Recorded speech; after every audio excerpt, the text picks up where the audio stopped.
in general, when women go to the gym, we kind of feel like prey, like all the guys are looking at us, all of them are coming up to us, and that's so uncomfortable. And I personally don't even love going to the gym because of that. I think it is a fine line where you can't, like, for the gym, for example, it's not that you can't go up to a woman, but it's how you do it. Like in any situation, I think it's how you do it. Like, did you linger around and stare at her for 10 minutes before going up? Don't do that. You're going to make her feel really uncomfortable. And then by the time you finally shoot your shot, she's going to be turned off from it and scared and run away and not be receptive. But if maybe you say hi in passing, then the next time you're at the gym, you actually go up to her and you're like, hey, I think you're really beautiful. I would love to take you out sometime. That's great. So I think it's all in like the delivery, not necessarily the circumstance, but read the room. Like, don't linger and make it weird. Don't like follow her around. Short and sharp. Hey, how you going? Yeah, see you later. Be sweet. Like, say something kind. Like, I always find that when men come up to me and they're like, you're beautiful, I'd love to take you out, I'm so receptive to that. But if they're just like kind of trying to make conversation with me and I know they're hitting on me, but they're not being clear, nobody wants that. On this week's podcast episode, we talk with dating and relationship coach Kate Durocher. So this is perfect for both men and women who are looking to sharpen up their dating game. So we'll talk about how past relationships can still impact your current ones and the importance of working through those past experiences. Also, we chat about some of the biggest mistakes she's made post breakups and how to stop the loop of attracting the wrong people. Also talk about the dating landscape and how apps are impacting how we approach people, and even a little insight into how men can best approach women, and also how not to date. There'll be plenty more as well, juice in this one. So tuck it in and enjoy. Ladies and gentlemen, welcome to the Momentum Lifestyle Podcast by myself, Blake Worrell-Thompson. And me, Janoah Van Keekum. Momentum is a men's wellbeing and performance community dedicated to helping men be better. Each week, we deep dive with your favorite thought leaders and experts from around the world to get their insights to help you be better. Enjoy the episode. Now, guys, before we get started on this week's podcast, I want to talk to you about our Momentum Mastermind. The Mastermind is our 12-month program for men who want to surround themselves with other committed men, all with similar interests, values, and goals. Whether you're looking to build or grow a profitable lifestyle business, develop financial freedom, get in the best shape of your life, or create an intimate and epic relationship, the Mastermind is perfect for those who are looking to have it all. We know that to create these results and this kind of lifestyle on your own can be super challenging. So join now for your free 30-day trial. Simply visit our website, www.themomentumlifestyle.com.au. Up the top, you'll see a section for programs. Click on the programs, you'll see our mastermind, and you can sign up there now for your free 30-day trial valued at $1,000. We look forward to seeing you part of the mastermind. Alrighty, Kate Durocher, dating relationship expert. We actually connected first at a breathwork session. The new little LA hangout these days is breathwork sessions. I'm meeting cool people there. You're regular at the breathwork. Is that something it's part of your repertoire, or? That was my first time at that studio, but I've done a lot of breathwork. I've probably done it like 20, 30 times. I love it. Cool, huh? It's sort of in Australia, it's slowly building, but here I can't believe it. There's just studios anywhere for an hour breathwork session out of the week. It's wild. Yeah, it's great. I started doing it back in 2017 after going through a difficult time, and I swear it's like one of the tools that healed me. So yeah, it's powerful stuff, huh? Yeah. Good. And so obviously for a lot of us, there is a catalyst for jumping into what we do. Often it comes from us experiencing something that we don't want others to experience, learning big lessons, and then having a look a bit at your background. That was obviously your story, learning the hard way. Yeah. And then obviously from that, being inspired to, well, how can I learn more from this and help others not have to deal with the same sort of shit that I did. So do you want to fill us in quickly as to what was the catalyst and the evolution from you going to no idea in relation to dating and probably some toxic patterns in there to becoming a coach? It's very true. I feel like for people who do like healing work, there's always some sort of story that caused you to decide to step into that sort of work. So for me, I had a relationship back when I was 15 until I was 20. And it was a really unhealthy relationship. Just everything that you could imagine somebody doing wrong to another person was done to me. after that relationship ended, I moved to California. I started going to school at USC, was starting to heal and remove myself from that relationship. But my junior year at USC, I got a phone call of a person telling me that that ex-boyfriend had actually passed away. Right. So his death caused so many confusing emotions in me, and it really made me have to look back on that relationship for the first time. Up until that point, I'd kind of been like masking what I was feeling, new experiences, new people, going out, partying, and I never actually dealt with the trauma that was caused by that relationship. So when he passed away, I was forced to look at it truly for the first time ever and be like, oh my gosh, there's so much I need to figure out, so much I need to heal from. And so that kind of started my healing journey, and it didn't take off right away. It took me a few years to get to the place where I was like, okay, this is what I need to like do the work. I need to get a therapist. I need to uncover all my traumas. I spent another like 2 years going through different relationships, attracting unhealthy partners. And then finally, I got to a place where I was just at complete rock bottom and knew that I had to take action. So I did. I started doing breath work, yoga, meditation. I found my faith again, got a therapist. I started taking all the steps necessary to really heal from that relationship and other difficult experiences that came out of it. And that's kind of what started my journey. And there's been like setbacks along the way, but we're continuing with the healing. It's a never going process, right? So just to touch on the healing process for you, because I know a lot of people might be like, mate, I'm going through a fucking hard breakup. When you say, the healing process and did the work, like what were the most potent tools in helping you uncover what you needed to uncover in that process?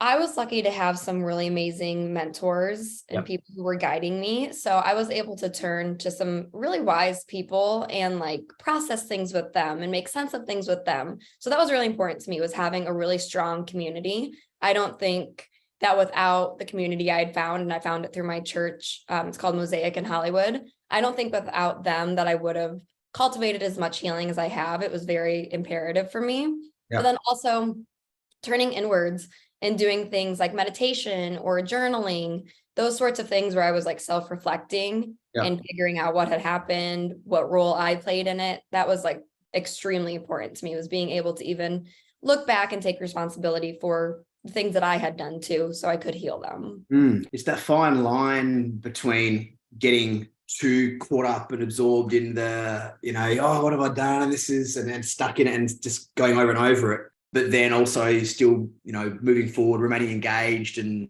that kind of not numbing too much. It's sort of what, that's the dance between, right? Totally. We're not supposed to like spend all of our time just focusing on healing and self-development. Like you're supposed to live and have fun too, or that becomes toxic in a way. Like the self-development can become toxic if that's all you're focused on. You need to be living and experiencing at the same time. And that breakup, healing process, what were from having some experience of maybe doing the wrong thing, what were some of the bigger mistakes that you learned, that you made trying to, deal with a breakup? Oh yeah, I made plenty. And I did it in numerous breakups too, where I would immediately start dating again because it would make me like feel valued, and it would pump up my self-worth that another person was interested in me. When in reality, had I taken the time to fully process and heal and cry and grieve, I would have not only attracted better people in the future, but I wouldn't have brought all of that baggage into those relationships. So immediately jumping into things was a pattern that I did for a while. It was very unhealthy for both myself and the next person. I would go out a lot of socializing, a lot of partying, masking it with different men, drugs, all those sorts of things, just so I wouldn't have to feel anything. I was just trying to numb myself completely and never have to fully process the trauma and the terrible things that had happened to me. So I highly advise, if you're going through a hard time or a breakup or whatever it is, like cut out alcohol, cut out that sort of unhealthy lifestyle. I'm not saying sit in your apartment 24/7. You should get out there and have some fun too and be a normal person, but don't turn to the unhealthy behaviors, because it's just going to stunt your healing so much. And often, depending on your circles, I found as well, it's like, oh, come, let's go out and, hit the town and take your mind off it and blah, blah, which, to a level might be fun, but also from my experience in any kind of stressful situation that you've been through, by numbing and not allowing yourself to properly feel it, you will hold on to that as energy in the body, right? And that'll just come up to bite you down the track. 1,000%. Like you have to let it out. You have to grieve. You have to feel the feelings, or it's going to stay stuck in there. Just like you said. Yeah. And so when we move into the world of we sort of jump to breakup first, and then now we're in the dating, do like the circle of dating to relationship in the pathway. It's all intertwined. Yeah. So this is a point of interest. So I still have this conversation with people. So dating now, it's also like apps and online, that kind of stuff, which is like great. I still don't. I struggle with the apps. Like they've never worked for me that well. You know, I've seen people on apps and I've seen in real life. I'm like, you're amazing in real life. On that, I would have like not even considered, like, and vice versa. And I also feel that the apps can, particularly for men, they can make us lazy and complacent and lose some of that like drive to properly go out and pursue, you know, and become confident with that engagement in real life. What's your view on the world and balance? Because also I have also struggled with, because I was a big party boy, right? And that's how I did all my dating and meeting people. And then I was like, okay, so I don't want to drink as much because I don't want to party that much and the hangovers and all the rest. I'm like, okay, so how do I sub this in and how do I still engage and go out and do things if I'm not drinking? And then, and then I'm sitting in the apps like, this isn't right. It's sort of that, it's a bit of a tough one. So what are your thoughts on that little world? So obviously we live in a digital world, right? Mm-hmm. So everything, social media, online, connections, business deals are made online. So in that regard, I think dating apps can be useful because it is a way to meet people that you maybe wouldn't normally. But I think it's super important with dating apps to have like really strict boundaries and be really intentional. Because like you said, it can get you to a place where you're swiping a bunch and you're losing your self-confidence to actually go up to a woman in real life, or you're seeing it as like window shopping and you're like, well, maybe there's somebody better the next swipe or the next swipe. And you're not actually connecting with a real human and getting to know who they are outside of a screen. So you have to have boundaries on it. Like I tell people, if you're going to go the dating app route, only swipe like 10 times in a day and don't let yourself stay on there for a bunch of hours. Because what you're doing is you're basically filling like an emotional void in your life and giving yourself validation, which is so unhealthy because it's just not real. It's a screen. So if you want to build your self-worth, your confidence, make yourself feel comfortable enough to meet people in real life, you need to be doing it in real life. Yes. Because otherwise it's just fake. I think like having really strict boundaries and being really intentional about it is important. And then what you said about like, okay, I'm not drinking and partying as much anymore. How do I meet people? I'm the exact same. I don't drink anymore.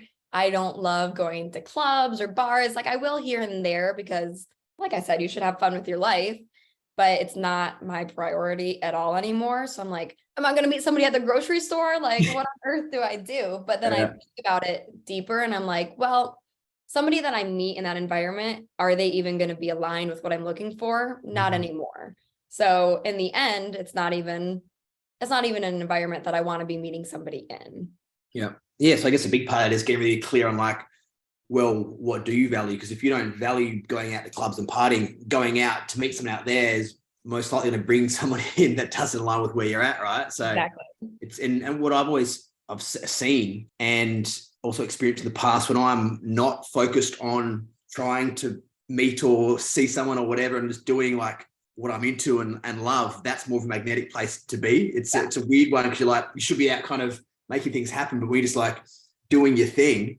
That's a different, more attractive kind of energy. Yeah, exactly. It's like the concept of once you stop looking for something is when it comes. Like once you detach is when you're going to get it. And I think that's so true. Some of my best relationships came when I was intentionally not dating. And then they kind of fell into my lap. So it's funny. I'll hear women be like, universe, I'm not looking for anything. And they're trying to like cultivate it. But yeah, it's when you truly detach and you focus on yourself that you will bring in higher vibrational and better things. And in terms of that, I guess, so we're like, all right, let's move away from the online space and get more into the real person.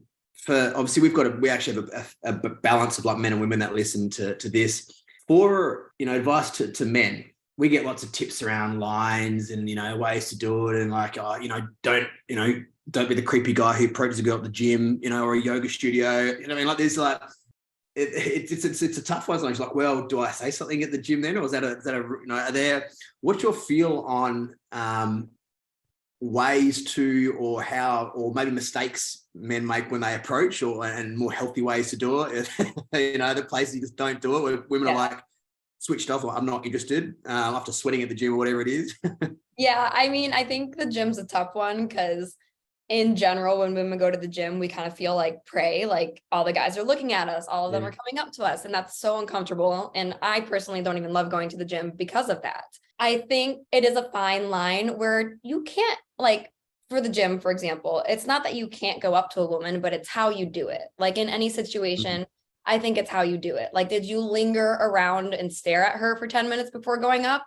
Don't do that. You're going to make her feel really uncomfortable. And then by the time you finally shoot your shot, she's going to be turned off from it and scared and run away and not be receptive. But if maybe you say hi in passing, then the next time you're at the gym, you actually go up to her and you're like, hey, I think you're really beautiful. I would love to take you out sometime. That's great. So I think it's all in like the delivery, not necessarily the circumstance, but read the room. Like, don't linger and make it weird. Don't like follow her around. Short and sharp. Hey, how you going? Yeah, see you later. Be sweet, like say something kind. Like I always find that when men come up to me and they're like, you're beautiful, I'd love to take you out, I'm so receptive to that. But if they're just like kind of trying to make conversation with me and I know they're hitting on me, but they're not being clear, nobody wants that. Yeah, interesting. So it's actually just being direct. Just don't fuck around. It's like, we get it. Yeah. I'm trying to shred over here. I'm busy. Say what you got to say. Exactly. Like, say something nice. Ask her out or ask if you can get her number and then leave it. Don't keep hanging around. Don't keep pestering her, and don't like beat around the bush, because us women know what you're doing. Yeah. And now we know that you're going to be at the gym and you're going to be awkwardly talking to us all the time. Yeah, got it. It's often we think we're being this smooth, crafty chat, and you guys like, we're not idiots. Yeah, we know what's going on. So just ask.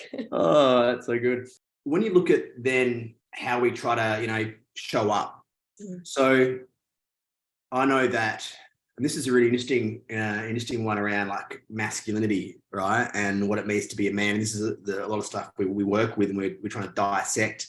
And there is no like right or wrong. It's your authentic expression of you, and whether that is more of a masculine, characteristic driven man or a feminine man is also okay, which is a mistake that I made for a long time, was being like, that's not attractive, and this is. And so there are a lot of like, there's the the tough, the confident, that sort of swagger that we feel is attractive. Could you dissect for me, what is it that's actually attractive? Is it the confidence? I mean, there we can get confused with like arrogance, which is the same thing as confidence, and maybe some of the mistakes we make in thinking we have to show up in a certain way. Like, what are the mistakes we make, and what are some more healthy ways to go now? So masculine and feminine are like really buzzworthy words right now, right? Like, it's all going around TikTok. It's something that I feel like a lot of people are studying more. So masculine often is described as like what you were saying, like really macho, in your face, loud, arrogant, like all these traits that we think masculine are. But in reality, I think what masculine means is somebody who can provide safety, security, reassurance, gentleness. Like, that's kind of more the masculine role as I see it. It's the leader, the provider, the one who's caring for the other person. And then the woman's able to be soft and feminine and open up and trust him. So it's not these stereotypical traits of like, oh, I'm so loud, I'm the loudest guy in the room, I make the most money, I have the best car, whatever all those stupid masculine stereotypes are. It's more, does this man make me feel like I can be myself? Does this man make me feel like he's trustworthy, like I can rely on him? Or is he doing things that are causing me to question him? So I view masculine maybe differently than some people do. And I think it's kind of a wave that people are learning really what masculine and feminine traits look like, and finding like the healthy versions of them. I'm glad I didn't want to guide you there. I'm glad that's where you went, because that's what we have. We've sort of got I think the old school masculine and feminine, which is the unhealthy, the wounded traits, right, that show up. And most of us are walking around as these wounded, masked men and women if we need to be. And then what we look behind that is like, well, this is actually what a healthy trait looks like. Yeah. and to have the balance of both. And that's, I think, the important Yeah, thing to learn is like, I looked at the majority of how we're showing up was like, I'm wounded as fuck. Like I went through all the work, like the masculine and feminine wounds. I was like, tick, tick, tick, tick, Yeah. tick, tick, tick. And it's like, Yeah. that's how I thought it was to be a man. And it's the same for feminine, right? Like I have been so in my wounded feminine that I like portrayed masculine traits of having to be domineering or really blunt or wouldn't allow anybody to help me. And I was so independent. Like the wounded feminine is a real thing too. And stepping into more of like the softness, the gentleness. And listen, like I'm a blunt, direct type of woman. And I don't think that I have to get rid of those traits to be in my feminine. It's just learning to be able to be softer and to be gentler while still being like this powerhouse that I am. They can go hand in hand. Yeah. And I think one of the biggest superpowers we can learn is knowing when to move between each. Like maybe it's like when you're at work and doing your thing, like step into your power. But then also when you're at home with your partner, it's like, well, how can you step into your feminine to allow him to step into his masculine and do that there? So I think that's the beauty of knowing that sort of that dance. It's also like the beauty of making sure that you find a partner who can provide the safe space for you to be that version of yourself. Like I've dated men who were so in their wounded masculine or not providers at all to where I had to be. And it was an unhealthy dynamic where eventually they feel emasculated. And then I've dated men who make me feel like I can be goofy and I can be open and freeing and flowing. And it's the best feeling ever. So it's definitely something to pay attention to in dating. And so if you were to say, hear that and be like, oh, how do I, I think I actually might be showing up with some wounded masculine or feminine. What would you, when you talked about the healing, what are some entry point ways that someone could look into trying to heal their wounded masculine or feminine energies? For me, it's been paying attention to who I'm dating. Like, am I dating somebody who makes me feel like I have to step into that role? If I am, they're probably not a fit for me. Or am I dating somebody, like I said, who gives me the space to be able to be my feminine and step into that? And so when it comes to dating, like I'm pretty intentional about paying attention to that. And I think everybody should be, depending on what you know you need and what you know you want. Like maybe you do want a guy who's a little bit more, I don't know, like more in touch with his feminine side. That's totally fine too. It just is whatever works for you. And then outside of dating, like practicing these feminine qualities, like, you know, stereotypical feminine things like painting, dancing. I dance when I get ready. Like I set aside time to paint and be creative. What's your theme song when you're dancing to get ready? I mean, I actually really like pretty hardcore rap. So you're in your feminine but breaking it down. Yeah, it's because I'm from Michigan and near Detroit, so that's just what I grew up with. But not necessarily the most feminine music, but it allows me to like get in touch with my sensual side. Your body, like, So things like that, where I can actually like open up and express myself, I've really tried to bring into my life and do more of, instead of just, you know, I have to get to the gym, I have to work out, I have to do all these masculine things, but just doing activities that make me feel artistic and free and flowy at the same time. Yeah. And so what are your thoughts on the nice guy? So this is something that I've personally had an amazing journey through, and we've got a lot of men that we work with as well who fall into that category, right? A lot of men, so many men I see, we're like just sort of becoming emasculated and we're confused. And for me, it was actually, I used to be more like, I was the fuck boy, right? That was my earlier way of carrying myself, validating myself. That was how I became part of the cool group, all that kind of stuff, right? As a young man growing up. And you could say it worked.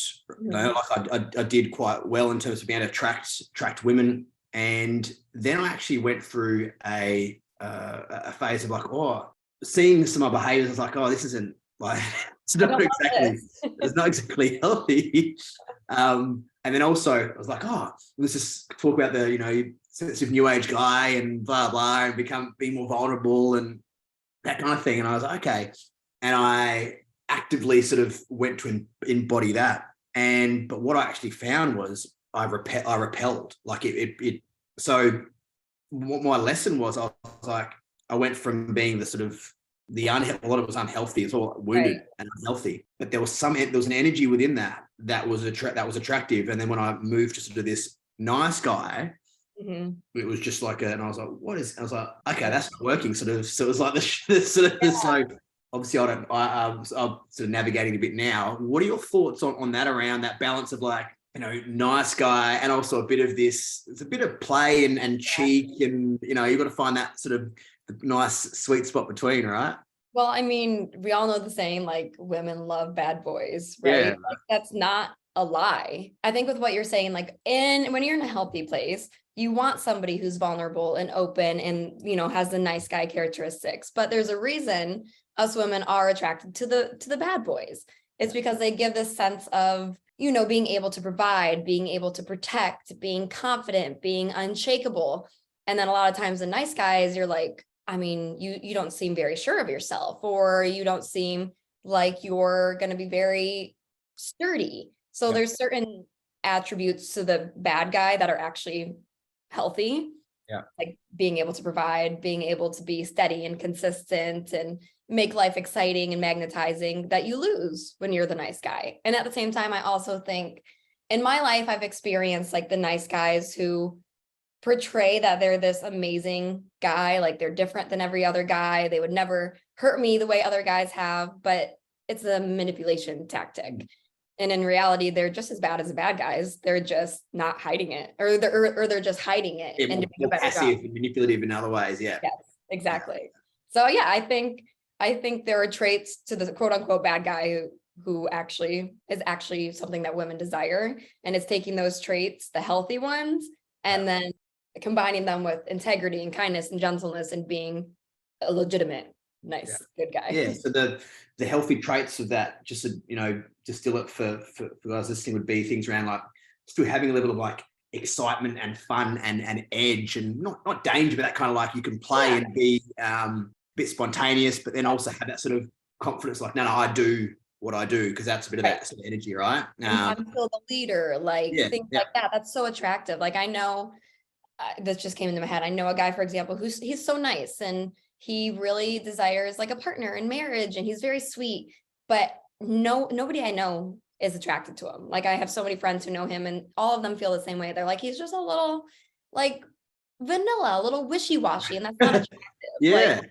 we want those masculine traits of being sure and confident, because then it allows us to be able to trust them. If they don't have that, then inherently us women feel like there's a reason we can't trust them to provide, to care. Yeah. Trust is that big word there. It's like knowing what you stand for and standing for it, and other people can see that, right? Yeah. Exactly. Yeah. Exactly. So for guys too, you know, over here, I can do this. No, I can do this too. It's like, well, if I can that easily sway you, so can everyone else. And what are you going to stand? Yeah. Exactly. I had an ex who would like go back on little things. Like we would have plans and then he would change them for other things, or he would cancel last minute, like little things that were okay. Like he had legitimate reasons for them, but it caused me to not be able to fully trust him because he wasn't sure fully in himself. So he would waver on different things.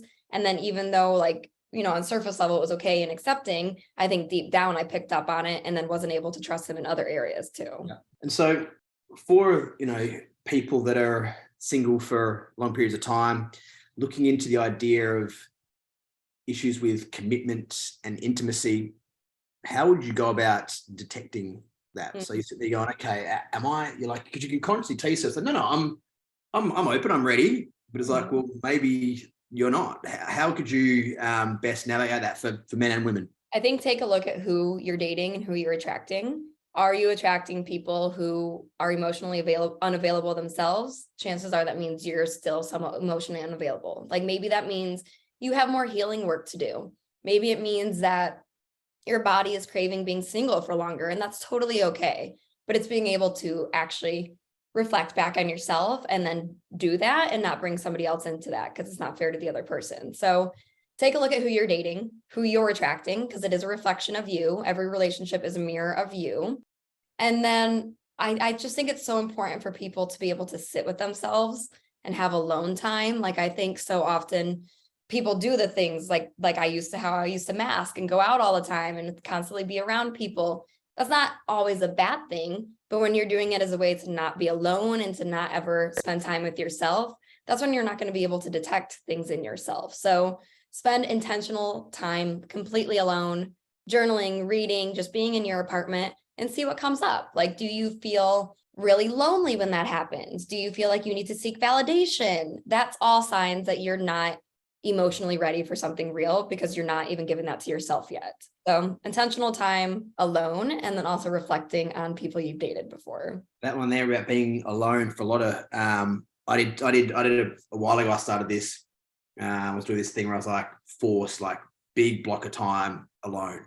Love that. And at first it was really like fucking hard because I was like, that was a big part of who I was. And, you're like, oh, who you dating right now? You'd always have, some story or something going on. You're like, oh, nothing. They're like, what do you mean? And it's like, what is this? Yeah, like who are you? Like, but the power of that I've found over getting past the discomfort of it has allowed me to be so much more discerning, right? Because I don't need, you know what I mean? Like I want, but I now like I'm ultra picky as well. But it's create a space where I don't now, like I used to. I would go for people that I know weren't aligned to me or below a standard that I have, just because I, wanted to have that. And that doesn't play out anymore because I've been okay with just being with me. And that was actually a really powerful process to go through. You know a bit of that, right? I went through the same exact thing where like I was dating anybody because I needed that validation. I needed it to boost my self-worth and make me feel like, I was good enough. I was worthy, like even how other people would perceive me, like, oh, Kate's single, how embarrassing. But when I had a guy, I'm like, like, look at me, somebody chose me. So it's all like feeding my ego and my self-worth in the worst way possible. And then when I finally spent time like you intentionally alone, like I spent months in my apartment, just like taking bubble baths and journaling, making vision boards and things like that. I was able to finally detach from that need to feed my ego and find validation in other people and just give it to myself. So I always tell people to examine what place they're trying to date out of. Are you dating out of a place of lack? There's something lacking in your life. You don't like your life. You think having somebody will make you look or feel better. Or are you dating out of a place of, hey, I've done a lot of work and I'm pretty healed and I'm not perfect, but that's okay. I'm ready to give myself to somebody else. I'm ready to love them. And I'm ready to actually do the hard work that it takes to sustain a relationship. So I think really paying attention to your motives behind why you're dating is so important. And it's something that so many people don't do. And that's how we end up in situations where people are strung along, or people are trying to earn somebody's love who's emotionally unavailable, or you end up with somebody who maybe wants to be ready for what you're ready for, but they're just not. So it's really like spending time dissecting where your motives are coming from and then trying your best to only date when they're a healthy reason. And also really understanding who you are. Because what I used to do so much of was like, I had this idea of who I had to show up as. Yeah. It's like false advertising, right? You show up as this sort of person that you think, you should be. Yeah. And so you attract somebody to attract you to that.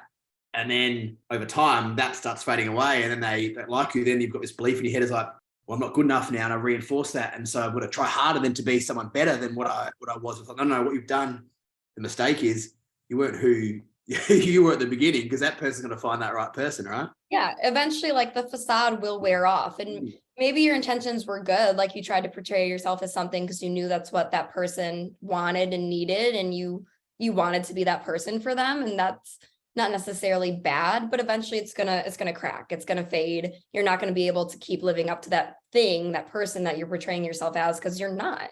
So it doesn't ever work in the end. And how many times do we try to change who we are to date that certain person? Like I've changed my music taste. I've changed the way I dress, all these stupid little things just to get that guy. And then eventually with time, I'm like, I'm losing myself. I'm not being true to myself. This doesn't work. This person doesn't even like me. And the facade eventually cracks.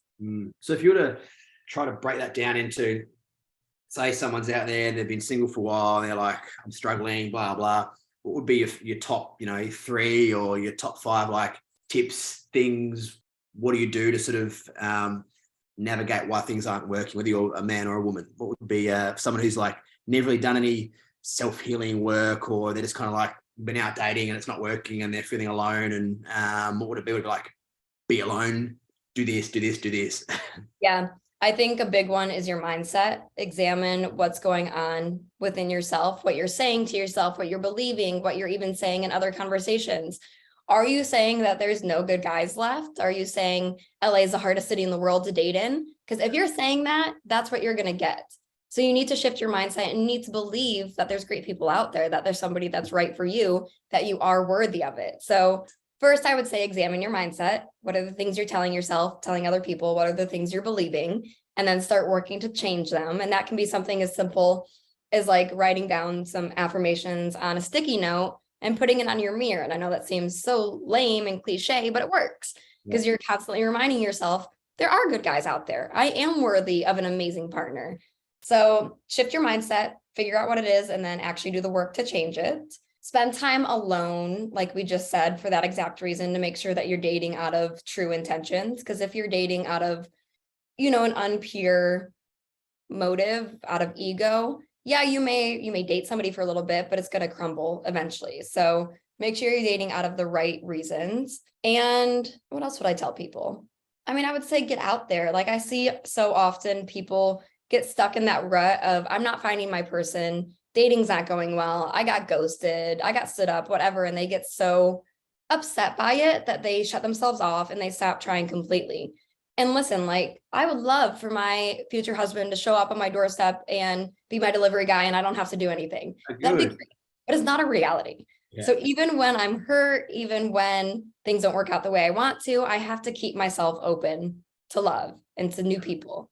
So examine what walls you have up and then work to put them down and get yourself back out there. Because I mean, you're not going to find somebody if you're just sitting inside all the time. It's not an option. A fun little game that I shifted to at one stage with the fun, it was almost like trying to play with getting rejected. Those are like, let's make this fun. Like it's about, like the game is like, how can I be cheeky and fun and be like, oh yeah, cool, next. And like, how many no's and that. That's so good. Right. It's just to play around with that. And it sort of takes away the sting. You sort of almost have the intention, if you're out with friends and like, and that kind of takes away the pain of this is one person I approach, better work, better be all this.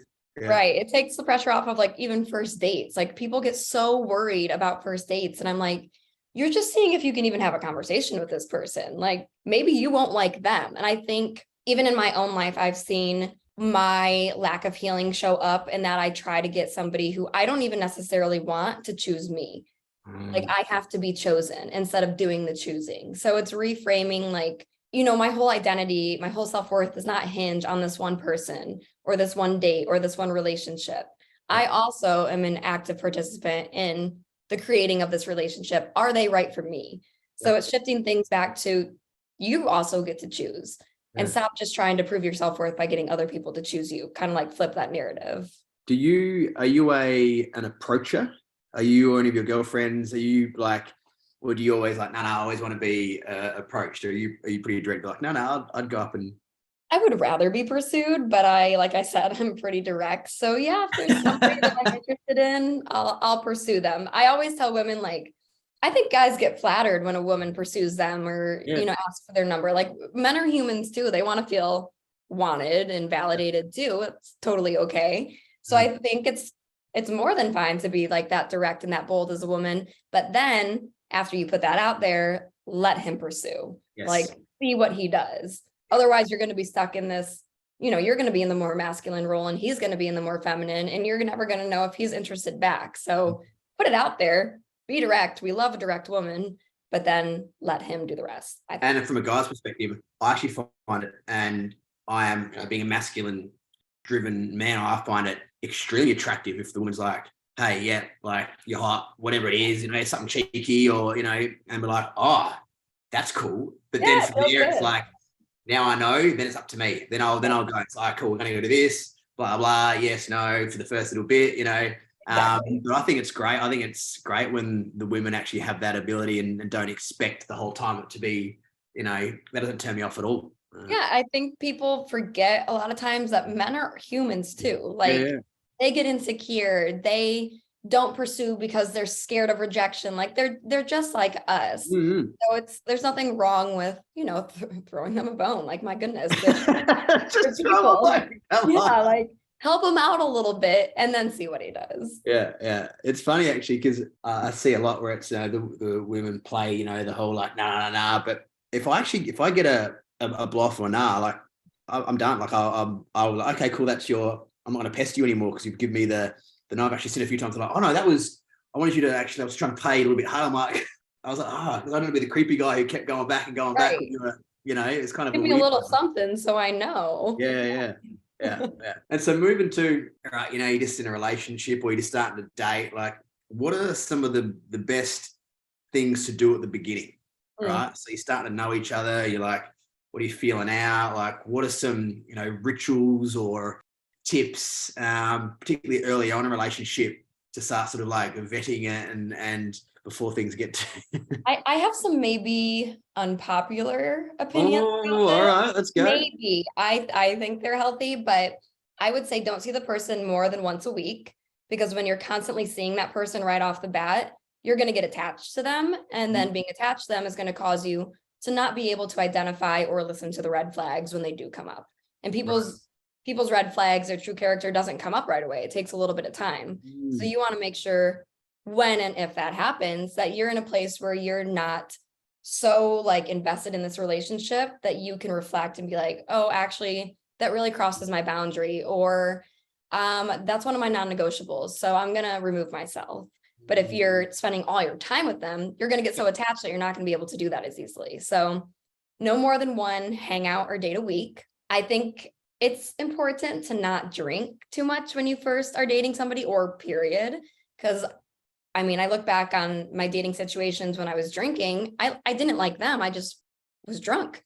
Yeah. So I couldn't even figure out if I could hold a conversation with this person because I was holding the conversation all by myself because I was drinking. Maybe don't drink as much or period, and see if you can still have a connection with the person. Yes. Alcohol can create a connection between anybody. So cut that out for a little bit or lessen it. Pay attention to how you actually feel completely sober just around this person's presence. What other things do I always suggest?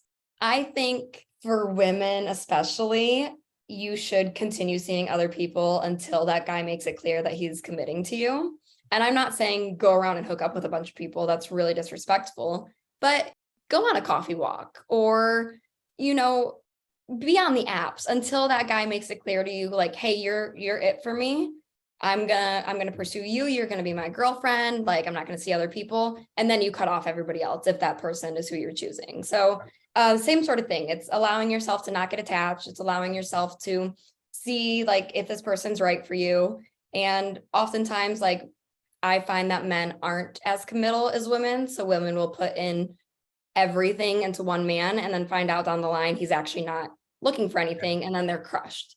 So I'm not saying be a player and hook up with a bunch of people, be respectful about it, but keep your options a little bit more open, at least in the starting stages. Sounds like to me that's all about like keeping a little bit of space. Yeah. Right? It's like not too many dates, still keeping other options open, because otherwise you sort of get yourself trapped in this like focus on one. And also that even again as an energy, I find can be a slightly repelling energy if you've only gone on one or two dates and either side is suddenly like wants to catch up too much and everything else, and it's like whoa. Right. And people can feel that energy, and then you or the guy is going to start getting turned off because you're like, do you have nothing else in your life to focus on? Like, that's not attractive. For me, it's like creating a healthy foundation. Like, what's going to allow you guys to get to know each other in a healthy way and then decide to move forward. It's not going to be seeing each other 24/7. You guys are going to get confused.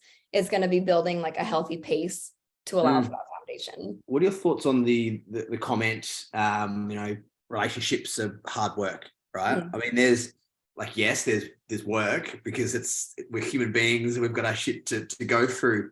Then also like sometimes I'd argue that people would accept too much work and like, oh, it's what relationships are, right? And it's like maybe accept or allow too many things that aren't healthy to go through. What are your thoughts on that concept of the work in relationships and the reality of that? I have a lot of thought. So I talk about this on my social media all the time. I think in the beginning stages, it shouldn't have to take that much work. Like, yes, you're going to have to put effort in to even see the person, but it should be flowing and natural and aligned without you guys forcing it. Because in the beginning stages, that's when you're both showing up as your best selves. So if it's not even clicking then, how on earth is it going to work when like, shit hits the fan and your true colors and these different character traits start to come out? It's not going to. So I think in the beginning stages of dating, it should be easy and breezy and fun and natural. And then as a relationship progresses, naturally things are going to start coming out. Like you're going to start realizing that your certain personality trait matches or mismatches with one of theirs, or you guys have different characteristics. Like things are just going to come out. A person's going to start to feel more comfortable to, show their triggers and their traumas just with time. And I do believe that every relationship takes work, and that if you want to build a beautiful and lasting relationship, you need to be committed to that work. But there's a difference between working through uncomfortable conversations or tension or disagreements than working through like you guys are so different that it's unhealthy. Yeah. Like it's to a point where it's toxic and you're fighting all the time and you're clashing and nothing you're doing is healing it. Like that's when trauma bonds are formed. That's when abusive situations can form, unhealthy relationships. So if you guys are so not on the same page that it's getting to a point where you're fighting all the time, you're screaming at each other, there's no repair, that's when it's time to separate. But at the same time, there are relationships where, you guys are learning each other, and that means working with each other to better understand each other. And that's more than fine. Like that's a really healthy thing to do.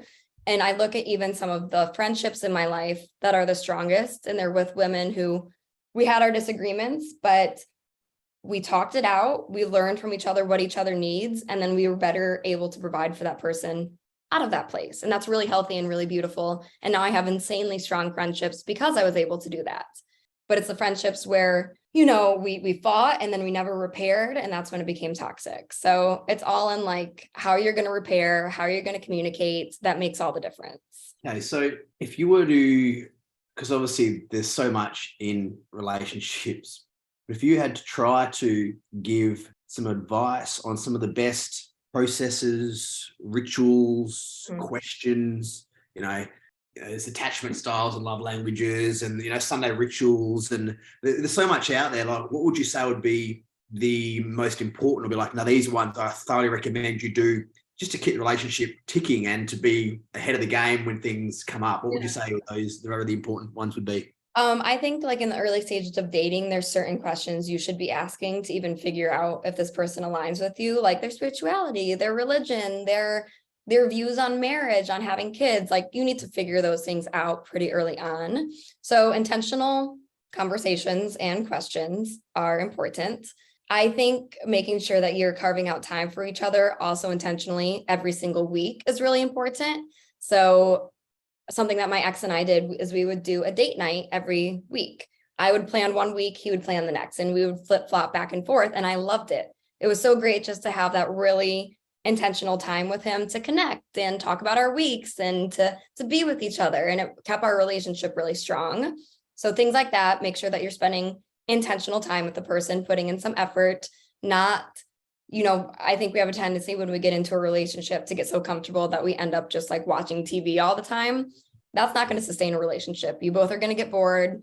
The connection's going to waver. So doing new things with each other and having that time with each other is so important. So things like that.